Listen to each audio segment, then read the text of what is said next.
ओर चलेंगे और आज बहुत सी बातों को, विशेष बातों को सीखेंगे। पढ़िए मेरे साथ में दूसरा कुरिन्थियों की किताब, उसका पहला अध्याय और उसके 8 वचन से लेकर 10 वचन तक हम गौर करेंगे कि परमेश्वर का वायदा क्या है हम लोगों के साथ में। पढ़िए जरा। हे भाइयों, हम नहीं जानते कि तुम हमारे उस क्लेश से अनजान रहो। हम नहीं चाहते, हालेलुया। हे भाइयों, हम नहीं चाहते, पौलुस कह रहा है, हम नहीं चाहते कि तुम हमारे उस क्लेश से अनजान रहो। इसका मतलब ये है, यहाँ पर परमेश्वर का दास पौलुस ये बता रहा है कि ऐसी परिस्थितियां जो अभी चल रही हैं, कोरोना वायरस के जैसे जो महामारी चल रही है, ऐसी परिस्थितियां पहले भी परमेश्वर के दासों के जीवन में या प्रभु के बेटे बेटियों के जीवन में ऐसे परिस्थितियां पहले भी आ चुकी हैं। तो वही उन्हीं परिस्थितियों के बारे में यहाँ पर बात कर रहा है। पौलुस कह रहा है कि मैं नहीं चाहता कि तुम उन बातों से अनजान रहो। पढ़िए। जो आसिया में हम पर पड़ा। वो कहता है कि जो आसिया में हम पर पड़ा था, हम पर जो कलेश आया था, ये क्या है? ये बड़ी प्रॉब्लम ही है ना। कलेश का मतलब क्या होता है? समस्याएं, है ना। बहुत बहुत बड़ी समस्याएं, मुश्किलों में घिर गए हैं हम लोग, है ना। तो कहता है कि जो कलेश, जो समस्याएं हम पर पड़ी थी, है ना, उससे मैं नहीं चाहता कि तुम अनजान रहो। हम ऐसे भारी बोझ से दब गए थे। हम ऐसे भारी बोझ से दब गए थे जो हमारे सामर्थ्य से बाहर था। सुनिए, वो कह रहे हैं कि जो हम ऐसे भारी बोझ से दब गए थे जो हमारे समझ से बाहर था। इधर ध्यान दिए सब लोग, अपनी बाइबल से ध्यान हटाइए और इधर ध्यान देकर सुनिए। आपके पास वचन पहुंच गया है, आप लोगों ने ऐतों को नोट कर लिया है, बाद में बड़े ध्यान से पढ़ना, लेकिन कुछ समय इसको बड़े ध्यान से सुनिए आप लोग। क्या लिखा हुआ है यहाँ पर? हमारी समझ से बाहर था। आज कोरोना वायरस सबके समझ से बाहर जा रहा है। हाँ जी, डॉक्टरों को समझ नहीं आ रहा क्या करें, पुलिस प्रशासन को समझ नहीं आ रहा क्या करें, आम जनता को समझ नहीं आ रहा क्या करें, है ना। तो कहता है कि ऐसा क्लेश, ऐसी मुश्किलों, ऐसी परिस्थितियों में से हम लोग निकले कि जो हमारे भी समझ से क्या था, बाहर था। आज कोरोना वायरस का जो ये प्रॉब्लम चल रहा है, और इस प्रॉब्लम को देखते हुए क्या क्या क्या है कि हमारे समझ से क्या है, बाहर है। हम क्या करें, है ना। वो यहाँ पर परमेश्वर का दास पौलुस इस बात को बयान कर रहा है। पढ़िए जरा। हमारी सामर्थ्य से बाहर था। हमारी सामर्थ्य से बाहर था। यहाँ तक कि हम जीवन से भी हाथ धो बैठे थे। कहता है कि यहाँ तक कि हमारे अंदर ये बात आ चुकी थी कि हम जीवन से हाथ धो बैठे थे। अपनी सोच के अंदर, अपने दिमाग के अंदर, अपने ख्यालात के अंदर ये बात उनके जीवन में आ चुकी थी कि हम अब जो है इस क्लेश के कारण हम अपने जीवन से हाथ धो बैठे हैं। Hallelujah, hallelujah. पौलुस क्या कह रहा है? एक ऐसी मुसीबत है, एक ऐसी समस्या, एक ऐसी परेशानी से उनको गुजरना पड़ा था, ऐसे प्रॉब्लम से उनको गुजरना पड़ा था कि वो इन्होंने अपने ख्यालात में, अपने विचार में ये सोच लिया था कि अब हम अपने जीवन से हाथ धो बैठे हैं। ये कोरोना वायरस जो चल रहा है, जो महामारी पड़ी है पूरे देश के अंदर, उससे भी लोगों के मन में क्या आ चुका है? अब ऐसा लगता है कि ऐसे हालात में हम अपने जीवन से हाथ धो बैठे हैं। ये बात यहाँ पर पहले ही पौलुस बता रहा है, क्योंकि उनके साथ कुछ ऐसी घटनाएं पहले से घटी हुई हैं जिसके बारे में हम पढ़ते हैं। लेकिन अगली बात को देखेंगे कि क्या कह रहा पौलुस और क्या कह रहा है यहाँ पर। पढ़िए। वरन हमने अपने मन में समझ लिया था, वरन हमने अपने मन में इस बात को समझ लिया था कि हम पर मृत्यु की आज्ञा हो चुकी है। वो कहता है कि हमने तो यहाँ तक अपने मन में ये बात सोच लिया था कि हम पर मृत्यु की आज्ञा हो चुकी है। Hallelujah, hallelujah. ध्यान से सुनो, पौलुस कह रहा है कि हमने तो यहाँ तक सोच लिया था कि अब हम पर मृत्यु की आज्ञा हो चुकी है ना। हालांकि परमेश्वर का जन, प्रार्थना करने वाला, प्रभु की महिमा करने वाला, परमेश्वर के वचन के अनुसार अपने जीवन को चलाने वाला, परमेश्वर के वचन के अनुसार चलने वाला, क्या कह रहा है वो? कहता हमने तो ये सोच लिया था कि अब हमारे पर मृत्यु की आज्ञा हो चुकी है। एक बात ध्यान से सुनिए, अगली आयतों में मैं बताने वाला हूं आपको। मृत्यु की आज्ञा, ये जो कोरोना वायरस है, ये जिसके ऊपर आता है वो मृत्यु लेकर ही आ रहा है। कोरोना वायरस क्या कर रहा है? जिसके ऊपर आ रहा है। अभी हमने थोड़ी देर पहले आपको बताया था कि हमारे लुधियाने में यहाँ पर एसीपी साहब के क्या हो गई, कल कितनी तारीख थे? हाँ जी, 18 तारीख में, 18 तारीख में कल क्या हुआ कि उनको जो एसीपी साहब थे उनकी क्या हो गई, डेथ हो गई। और आज 19 तारीख है। प्रियजनों, कोरोना वायरस उनके जीवन में आया और आकर क्या किया, उनको मिटा दिया, है ना। उनको क्या किया, खत्म कर दिया। उनकी मृत्यु हो गई, डेथ हो गई, मौत हो गई उनकी, है ना। यहाँ पर हम क्या पढ़ रहे हैं, है ना? लिखा है कि परमेश्वर का जन कह रहा है कि हमने तो अपने मन में ये बात बैठा ली थी कि हमारे ऊपर मृत्यु की आज्ञा हो चुकी है। ये कोरोना वायरस, ये महामारी जहां कहीं भी जा रही है, जिसके जीवन में आ जाती है, उसके जीवन में ये बात आ जाती है और उसके मन में ये बात बैठ जाती है, अब कोरोना वायरस मुझे हो चुका है और अब मैं बच नहीं पाऊंगा। Hallelujah, hallelujah. सुनिए, ये बातें सोच ली थी उन्होंने, लेकिन परमेश्वर बचाता किसको है? किसको बचाएगा परमेश्वर, है ना? किसको बचाएगा परमेश्वर? किसके ऊपर परमेश्वर अनुग्रह करता है? किसके ऊपर परमेश्वर दया करेगा? केवल उन्हीं लोगों के ऊपर जिनका परमेश्वर के साथ रिश्ता ठीक है। Hallelujah, hallelujah. जो परमेश्वर के साथ जुड़े हुए हैं, जो परमेश्वर के डर में हैं, जो परमेश्वर के भय में रहते हैं, जो परमेश्वर के आज्ञा को मानते हैं, जो परमेश्वर के वचन को सुनते हैं, जो परमेश्वर के वचन को पढ़ते हैं, जो परमेश्वर के वचन के अनुसार अपने जीवन को चलाते हैं। परमेश्वर इस महामारी जो मृत्यु के बराबर है, कोरोना वायरस जो मृत्यु के बराबर है, इस मृत्यु के रुख को परमेश्वर बदल देगा और आपको बचा लेगा। Hallelujah, hallelujah. किसको बचाएगा? ये सोचना, जरा अपने आप से सवाल करना आप लोग, है ना। अपने आप को सोचना आप लोग। देखो परमेश्वर कैसे आपके जीवन में काम करेगा। अगर आप अपनी मनमानी करते हो, अपने तौर तरीके से चलते हो, आपके परिवार में परमेश्वर का भय नहीं है, आपके जीवन में परमेश्वर का भय नहीं है, आप जो दिल में आता है वही करते जा रहे हो, तो ये सोच लीजिए कि फिर परमेश्वर आपको बचाएगा नहीं। परमेश्वर केवल उसी को बचाएगा जो उसके डर में है, जो उसके भय में है, जो उसके वचन के अनुसार अपने जीवन को चलाता है ना। बहुत सारे लोग हैं जो वचन के ऊपर अपना जीवन चलाते नहीं है, जो वचन के अनुसार चलते भी नहीं है, जो वचन को पढ़ते भी नहीं है, जो वचन के अनुसार जीवन को जीते भी नहीं है, और वो लोग भी कहते हैं नहीं, परमेश्वर खुदा मदद करेगा, परमेश्वर सहायता करेगा। मैं आप लोगों से ये कहना चाहता हूँ, जो ऑनलाइन मुझे देख रहे हैं, जो ऑनलाइन मुझे सुन रहे हैं, ये बात जान लीजिए कि परमेश्वर ऐसे नहीं आपको मदद करेगा, परमेश्वर ऐसे नहीं आपको बचाएगा। परमेश्वर केवल आपको या आपके परिवार को तब बचाएगा जब आप उसके भय में रहेंगे, जब उसके डर में रहेंगे, जब उसके वचन के अनुसार चलेंगे, जब आप परमेश्वर के चरणों में बैठकर उसके नाम के हमदो सना करेंगे। अगली बात पढ़ दीजिए, क्या लिखा है यहाँ पर? ताकि हम अपना भरोसा ना रखें, ताकि वो कहता है कि हमारे अंदर ये बात आ चुकी थी कि अब हमारे पर मृत्यु आने वाली है, हम अपना भरोसा ना रखें कि हम बचेंगे, वरन परमेश्वर का जो मरे हुओं को जिलाता है। कहता है अब हम अपना भरोसा नहीं रखेंगे, वरन हम परमेश्वर का भरोसा रख सकते हैं। हम किसका भरोसा रख सकते हैं जी? बोलिए। अच्छा, आप लोग अपनी मनमानी करो और परमेश्वर पे भरोसा रखो तो क्या आप बचेंगे? हाँ जी, कैसे बचोगे? कैसे बचोगे आप? कईयों के घर बड़ा नजदीक है ना, चर्च के पास नजदीक होता है, तब भी हम प्रार्थना के लिए भी समय नहीं निकालते। घरों में तो प्रार्थना नहीं कर पाएंगे आप लोग। जो दूर हैं उनकी तो चलो एक मजबूरी है, भी दूर है, हम कैसे जाएं, लेकिन जो नजदीक वाले हैं वो भी प्रार्थना के लिए समय नहीं निकाल पा रहे हैं।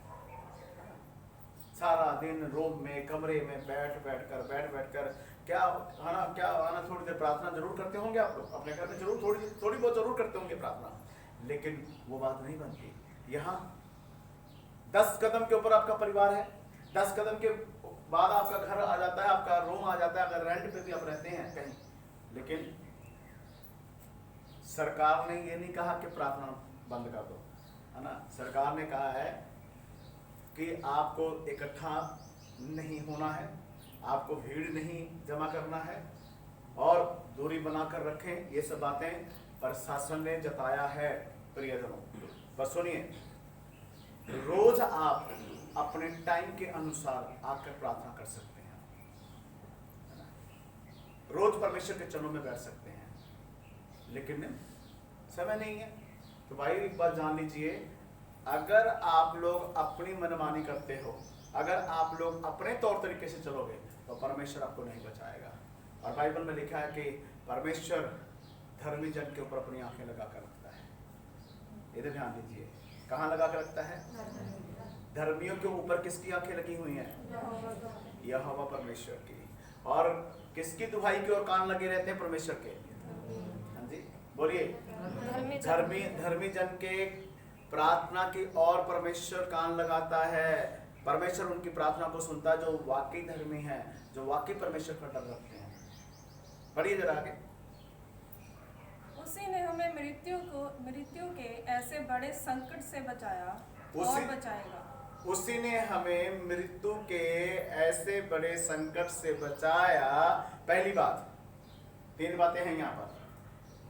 वही हमें परमेश्वर मृत्यु के बड़े संकट से, जब हम गुनाहों में अपने जीवन को लेके चल रहे थे, पाप में चल रहे थे, तो परमेश्वर ने क्या किया? अंधकार से निकाला कि नहीं निकाला? बोलो, अंधकार से निकाल कर परमेश्वर ने आपको ज्योति में लेकर आए कि नहीं आए? है ना। आप ज्योति की तरफ आ गए, रोशनी की तरफ आ गए। तो उस अंधकार के मौत से परमेश्वर ने क्या किया? आपको बचाया। उसी ने बचाया और बचाएगा। दूसरी बात, बचाएगा। और उस पर हमारी ये आशा है, और उस परमेश्वर पर हमारी आशा है कि वे आगे को भी बचाता रहेगा। तीसरी बात, आगे को भी वो बचाता रहेगा। बोलिए हालेलुया। उसी ने बचाया, बचाएगा और आगे को भी बचाता रहेगा। बोलिए हालेलुया। 3 बातें हैं यहाँ पर वो बचाएगा किसको? उसी ने बचाया। जब आप पाप में थे, अंधकार में थे, आपको अंधकार से निकालकर ज्योति की तरफ लेकर आया, बचाया आपको। लिखा कि बचाएगा और बचाता रहेगा। ये तीनों बात किसके जीवन में पूरी होगी? जिसका रिश्ता परमेश्वर के साथ सही है। इसलिए आपको सोचने की जरूरत है, आपको विचार करने की जरूरत है। जो मुझे ऑनलाइन सुन रहे हैं, आपको भी विचार करने की जरूरत है, सोचने की जरूरत है। हमारा परमेश्वर कह रहा है कि लिखा कि मृत्यु से परमेश्वर ने बचाया, बचाएगा और बचाता रहेगा। पर किसको? जो उसके डर में है, जो उसके भय में है, जो उसके वचन के अनुसार अपने जीवन को चला रहे हैं, जो परमेश्वर के वचन को लेकर अपने जीवन में चलते हैं। प्रियजनों, हालेलुया। सब लोग काम से फ्री हैं? सब लोग अब काम से तो फ्री है ना आप लोग, है ना। पुलिस प्रशासन की तरफ से बार बार कहा जा रहा है अपने घरों से मत निकलें, अपने घरों से मत निकलें, पर आप अपनी मनमानियां के शुरू करके भागते हैं काम की तरफ। याद रखना, है ना, नहीं मान रहे हो ना तो कहीं आपको भुगतान ना करना पड़ जाए। हालेलुया। और अगर आप फ्री हो तो क्या करो? आपका घर थोड़ा दूर है, चर्च से दूर, अपने घरों में उपवास प्रार्थना शुरू कर दो। बैठो ना, खुला टाइम है। पर खुले टाइम में भी हमें क्या दिख रहा है? आज आलू के पराठे बना लो, आज पूरी बना लेते हैं, हाँ जी, आज पनीर के पकौड़े मिल तो रहा ही है, पनीर पूरी सब कुछ मिल रहा, बनाओ, बेले बैठे घना और मोटे ताजे हो जाओ, ठीक है ना। तरह तरह के पकवान खाते रहो। पकवान को छोड़कर ना आत्मिक पकवान खा लो। हालेलुया। सही बता रहा हूं आपको। आपके बच्चे भी स्कूल से फ्री हैं, इनको भी लेकर क्या करो, बैठ जाओ। एक प्रॉब्लम आई थी 99 में, जब परमेश्वर की तरफ से ये आदेश दिया गया था, परमेश्वर की तरफ से ये कहा गया था, यूना नबी को कि जाकर वहां पर प्रचार कर 99 में और बोल तुम सबका सत्यानाश होने वाला है। ठीक है, मैं उस बात को नहीं दोहराऊंगा कि 99 में जाने से पहले यूना ने क्या किया। यूना को जब परमेश्वर ने वहां पर भेजा, और कुछ परिस्थितियों के बाद में जब वहां वो पहुंचता है, जाकर प्रचार उसने वहां पर शुरू किया। और जब जाकर प्रचार शुरू किया तो लोगों ने क्या उसका विरोध किया, लोगों ने राजा तक बात पहुंचाई। और जब लोगों ने राजा तक बात पहुंचाई तो राजा ने क्या किया, राजा ने उस इलाके में नीनवे में क्या किया, ढिंढोरा पिटवा दिया और बोला कि सब लोग उपवास में बैठेंगे। क्या बोला, सब लोग क्या करेंगे, उपवास में बैठेंगे, उपवास प्रार्थना करेंगे। और जब उपवास प्रार्थना करने लग गए, सब लोगों ने उपवास प्रार्थना जब किया तो उसके बदले में क्या किया, परमेश्वर ने क्या किया जानते हो, जो तबाही वहां होने वाली थी, जो उनके ऊपर मुसीबतें आने वाली थी, परमेश्वर ने उन मुसीबतों को, उस तबाही को रोक दिया और उनको परमेश्वर ने क्षमा कर दिया। Hallelujah, hallelujah. हम कहते रहे कोरोना वायरस खत्म हो जाए, है ना, ऐसे बातों से नहीं खत्म होगा। दुआ करने से बैठ जाओ, अपने अपने उपवास प्रार्थना में बैठ जाइए, घरों में बैठ कर करो ना प्रार्थना। आपका घर दूर पड़ता है चर्च से, अपने घर में बैठ जाओ, 2 दिन 3 दिन 4 दिन के बैठ जाओ, हफ्ते में 2-3 दिन रखो ना उपवास। नहीं रख सकते, दिन का रखो, करो प्रेयर, देखो कैसे हालात बदलते हैं, है ना। Hallelujah, hallelujah. अपने आप देश में शांति हो जाएगी, अपने आप पूरे सिर्फ हमारे लुधियाने के अंदर नहीं, पूरे देश के अंदर महामारी परमेश्वर रोक देगा, महामारी परमेश्वर खत्म कर देगा। कोरोना वायरस परमेश्वर के सामने क्या, कुछ नहीं है, है ना, कुछ भी नहीं है। क्या लिखा है यहाँ पर, उसी ने हमें बचाया, बचाएगा और बचाता रहेगा। Hallelujah, hallelujah. उसी ने हमें बचाया, बचाएगा और बचाता रहेगा।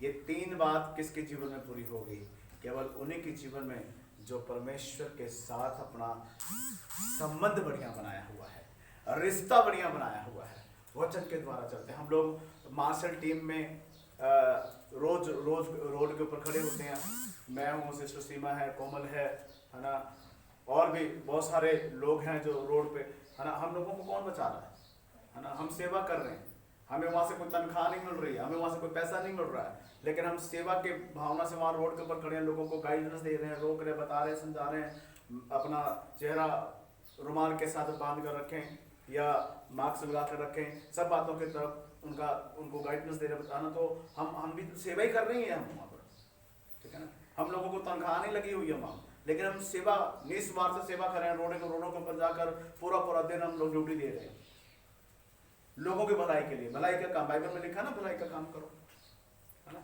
लिखा कि भले काम करने से पीछे मत हट। Hallelujah, hallelujah. कर रहे हैं हम लोग, अपनी जान को जोखिम में डालकर तरह तरह के लोगों से मुलाकात होती है, ठीक है। हमारे परिवार की तरफ से हम लोगों को सहयोग मिलता है ना। हमारे भी तो बच्चे हैं ना, बच्चे हैं, पत्नी है, तो ये लोग सहयोग कर रहे हैं ना कि ठीक है जी, अब जाइए भले काम कर रहे हैं। सुनिए, हम लोग जो कुछ भी कर रहे हैं परमेश्वर के डर में कर रहे हैं, और यही कारण है कि परमेश्वर ने हमें बचाकर रखा हुआ है। आप जो भी कर रहे हैं परमेश्वर के डर अपने जीवन में रखें, और परमेश्वर का भय अपने जीवन में रखकर परमेश्वर के वचन के अनुसार चलिए। 3 चीजें आपके जीवन में होंगी। पहले भी परमेश्वर ने आपको बचाया, बचाएगा और बचाता रहेगा। सुनिए, किसको, जो उपवास प्रार्थना करेंगे, जो प्रार्थना करेंगे, जो वचन पढ़ेंगे, सारा दिन टीवी के सामने केबल लगाकर, है ना, कभी वो लगा लेते हैं, अपने मिथुन चक्रवर्ती की पिक्चर लगा ली, गोविंदे की पिक्चर लगा ली, है ना, नए पता नहीं कौन कौन से हीरो हीरोइन उठ चुके हैं, उनके पिक्चर देख रहे हैं, है ना, पता नहीं क्या क्या कर रहे हैं आप लोग, नाटक देख रहे हैं आप, है ना, कोई तारक मेहता देख रहा है, कोई, है ना, क्या क्या नाटक है, मेरे को पता ही नहीं है क्या कौन कौन से सीरियल चल रहे हैं, है ना। सारा दिन सीरियल, टीवी,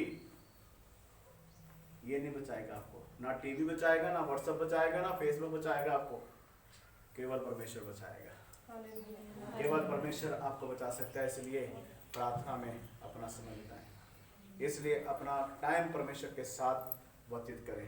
परमेश्वर आप लोगों को बहुत आशीष बरकत, अपनी आंखों को बंद करें, प्रार्थना बिछाएंगे। स्वर्ग के पिता, हम धन्यवाद करते हैं प्रभु यीशु, हम धन्यवाद करते हैं और आपके नाम को महिमा देते हैं। आप दयालु हैं, आप कृपालु परमेश्वर हैं, आप प्रेम से भरे हुए परमेश्वर हैं। हम सारा आदर, महिमा, जलाल यीशु आपको देते हैं, आपके नाम को ऊंचा करते हैं प्रभु जी। आप भी परमेश्वर बचाएंगे प्रभु जी, आपने बचाया, बचाएंगे और बचाते रहेंगे प्रभु। हम धन्यवाद करते हैं प्रभु जी। अपने बेटे बेटियों के जीवन के कमी घटी को दूर करें प्रभु। इन्हें प्रभु जी अपने वचन के अनुसार चलने के लिए आप सहायता करें प्रभु जी। ओ प्रभु जी, पवित्र आत्मा आपका पवित्र आत्मा आप सबके जीवन में रहमाई अगुवाई करें। पवित्र आत्मा हर एक के जीवन में आपके रहमाई अगुवाई हो। ओ प्रभु यीशु, हम धन्यवाद करते हैं, आपके नाम की महिमा करते हैं प्रभु। प्रत्येक जन को अपनी आशीष दें, प्रत्येक जन के जीवन में अद्भुत रीति से अपना कार्य करें, आपके कृपा दया करें यीशु के नाम से। आमीन। हालेलुया।